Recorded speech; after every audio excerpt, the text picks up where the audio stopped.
What is the best way to taste whiskey? Well, that depends. What do you want to taste whiskey for? Do you want to just hang out with your friends and create memories and think that whiskey was delicious? Or do you want to actually qualitatively break down a whiskey and take notes, whether that's for judging or just to share with your friends? Well, if we're talking about the qualitative, there are some tips that I can give you. If it's just hanging with your friends, don't worry about it. Drink the whiskey the way that you want and don't let anybody change your mind, all right? But let's talk about how we actually taste. A lot of people think that tasting is really simple, right? You just put something in your mouth, you taste it, that's it. But actually, taste includes your aroma, it includes sensory, like actual sensation, textual notes, and it includes the taste that's on your palate, right? Kind of crazy, but 3 different things. So first, what happens with taste? Taste includes 5 tastes currently: sweet, sour, salty, bitter, and umami. All right, so those are the 5 tastes that you can actually perceive on your tongue. Now, how does that happen? You have all of these little papilla, so those are those bumps that are all over your tongue. Inside of those papilla are your taste buds. Now, you've got about 50 to 100, and inside of those taste buds, you've got a bunch of little sensors, and they are just waiting to lob on to a molecule of flavor. So when you sip your whiskey, it runs all the way through all those little bumps and right into those sensors, and they go, "Oh, I taste sweet," and it sends it right to your brain, okay? Now, a lot of people think that you could only taste specific taste on certain parts of your tongue. So sweet, they said, was only on the tip of your tongue. You got sour on the sides of your tongue, but actually, you can taste all 5 tastes all over your tongue. You will get a little bit more of a sensitivity to bitter on the back of your tongue and possibly a little bit of the sour on the sides of your tongue, but you can taste all over. You also have taste buds at the top of your mouth, your epiglottis. They've even found taste buds in your stomach. So feel free to move that whiskey all around to taste as much as you can. Now, taste is only one portion of it, and as I said, only 5 tastes. So how do we get that apple and honey and caramel? All of that is your aroma, all right? So we've got to make sure that we take time to smell our whiskey. Now, our aroma is all dealt with on our olfactory system. So you have a patch that's about the size of a stamp right above your nose. It's called your olfactory epithelium. Now, out of that sends a bunch of little sensors that are just waiting for all of those aromas to lift up into your nose so that they can detect whether or not they fit. And if they do, it sends straight up into your olfactory bulb, which sits right under your brain and tells it what you are smelling. So the biggest thing though is you can actually smell 2 ways. You're gonna smell orthonasally, straight up through your nose, but also retronasally, through the back. So if you have something in your mouth, which is why I tell people to hold on to that whiskey a little bit, it will then evaporate and actually you will smell it retronasally from the back of your mouth up to your nose, all right?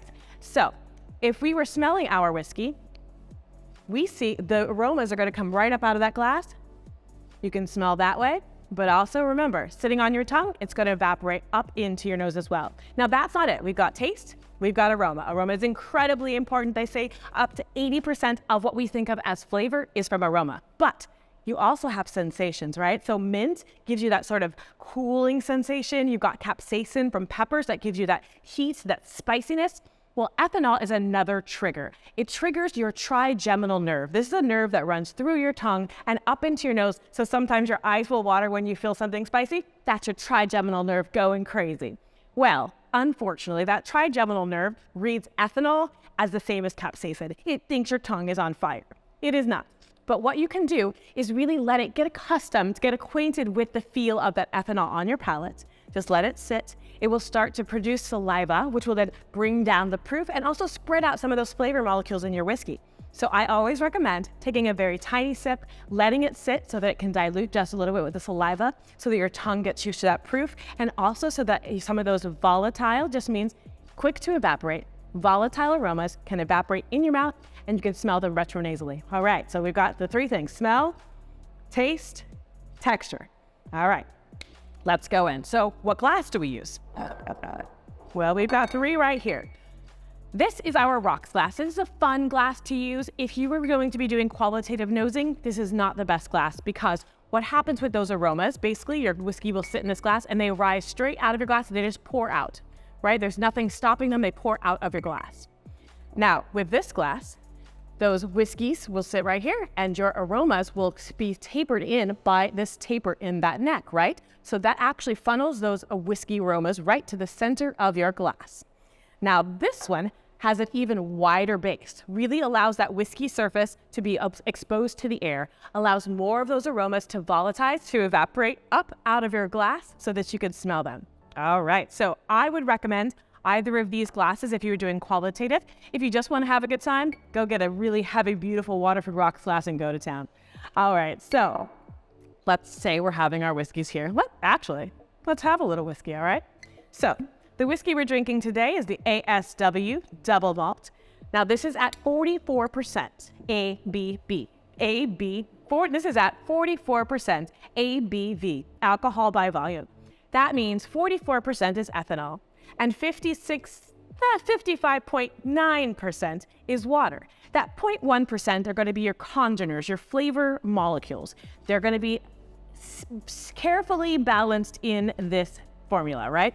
So we've got 44%, 55.9. So the molecules that really like water are happy because this is higher water percentage. So they are floating around, and when you go in to smell your whiskey, those chemicals are sitting on top. They are at the top of your whiskey glass, right? Now the chemicals that really like alcohol, they're a little afraid and they're hidden and they're holding on to those alcohol molecules inside of your glass. Now, if you add a drop of water, you break apart some of those chemical bonds that are holding those molecules that like alcohol to itself. That you're going to break that apart and those molecules will be freed, and all of a sudden they will become volatile. So they will evaporate up into your nose and you will smell something new. They may also dissipate and become a part of the liquid, and you'll taste something new there. So that is why adding water to your whiskey is such an exciting thing to do. You're simply creating a new whiskey in your glass, a new balance for all of those flavor molecules, flavor congeners, and chemicals, right?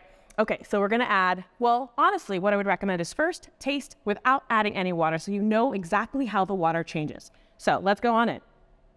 You're gonna nose your whiskey. Now, if you don't know the proof, make sure you nose from a little bit further away. Once you smell, hold there. You can waft left and right. That makes those aromas kind of start to pull out of your glass, right? Now, that was not a big shake. Now, some of you are gonna go like this. Don't do that. What's happening is the molecules that are in that glass are going to bang against each other and they're going to be freed, but they're gonna be in large amounts. So you're just gonna get a big nose full of alcohol. So don't do that, don't bang it. All right. Got a really, really lovely aroma. You can make sure your mouth is open just a little bit so you have some air coming in your mouth as well. All right, when you can name 3 aromas in your glass, go ahead and take a taste. Take a very small sip, let it roll all over your palate, let it sit until your mouth starts to water. Okay, here we go.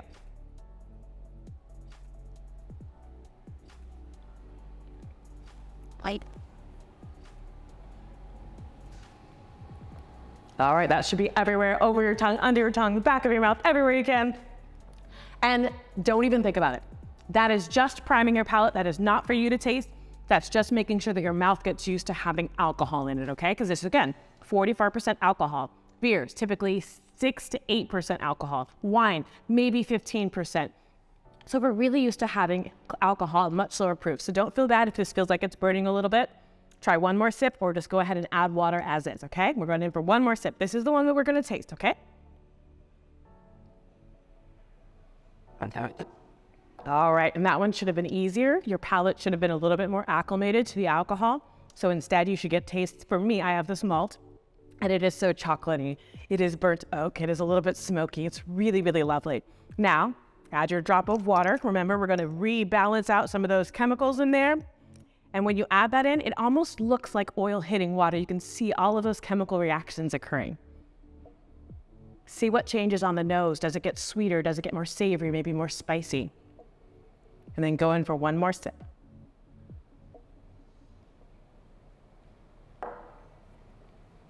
Now, I would sit and I would take notes. I would always make sure that I had a good amount of time for my whiskey to kind of sit and open up for a while. The oxygen interacts with the surface of your whiskey and will change it just a little bit. So what I would do, pour a little whiskey, nose it, taste a little bit, take some notes, and then let it sit for maybe about 20 minutes and come back again and do it again. So that is how I would taste my whiskey, were I doing something where I really wanted to take really good notes for everyone. But again, it is your whiskey. Drink it the way you like. If you would like to add ice, I would recommend a large cube. The less surface area that is in contact with the whiskey, the slower that ice is going to dilute. So that means your whiskey is going to stay at higher proof longer, right? So if you add really small ice cubes, it's going to melt very quickly. Also understand that when you warm your alcohol, temperature does affect it. Warming it, those little molecules those flavor molecules we talked about, they get happy. They're like, ooh, warm, I like it. They start to move just a little bit. So that's why people will take their whiskeys or their brandies and they'll put it over a flame, and it just induces all of these beautiful aromas to come out of your whiskey. Now, if you were to add ice, on the other hand, the exact opposite happens, and a lot of those flavors will condense, and they will turn into little globules inside of that whiskey, and you won't be able to taste them as readily as you would when you had a room temperature or a warmed whiskey. So whenever you are playing with your whiskey, keep in mind that cold condenses flavor, heat can open flavor, and also water works kind of like oxygen does for wine. Water works for whiskey. So that is what I recommend, and those are the best ways I think you should taste your whiskey.